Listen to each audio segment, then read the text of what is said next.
in nearly 40 years in Parliament, I have never seen a more badly drafted or dangerous piece of legislation. It consists of 2 clauses. The noble Baroness said the key issue is where you draw the line. And she's absolutely right about that. It's where you draw the line. And unfortunately, this bill does not draw the line. I mean, I refer the House to Clause 1, Section 2. It says, conversion therapy is any practice. What does any practice mean? How is that defined? Does any in practice include a parent not supporting a children's decision to dress as a member of the opposite sex? The noble Baroness shakes her head. But where does it say that in the bill? In her speech, she said there were all kinds of understandings and provisions, but it is not there on the face of the bill, and she is asking us to support this bill. Any practice aimed at a person or group, so that includes children. So parents saying to their children, you must not take puberty blockers, they would find themselves on the wrong side of the law. This is an extraordinary suggestion. Or trying to prevent surgery or medical interventions, which would be irreversible. Is that any practice? I mean, if I read the language of the bill, it says, any practice aimed at a person, i.e. children, or group of people, which demonstrates an assumption.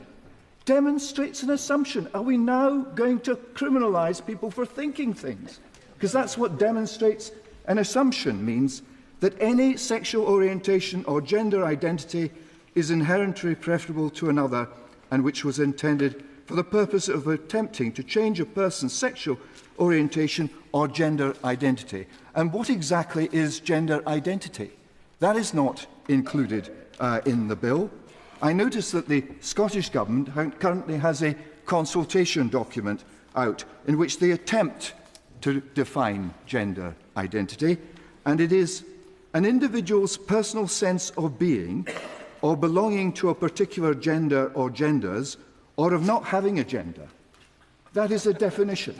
And we are expected to criminalise people on the basis of something which is so fluid and which is not defined in this bill. I mean, I have to say to the noble Baroness, when she said that this is not about attacking free speech, of course it's an attack on free speech if parents can't feel they can give guidance to their children. And it is an absolute basic duty of parents to give guidance to their children and to prevent them from suffering any harm. It criminalises advice given in good faith.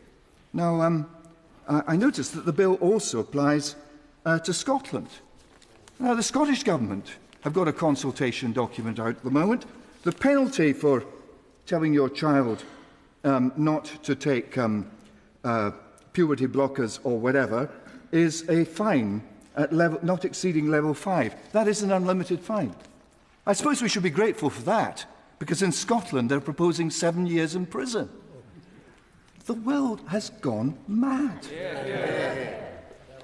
It seems to me that we normally in this House introduce legislation in order to fix a problem, not create new ones.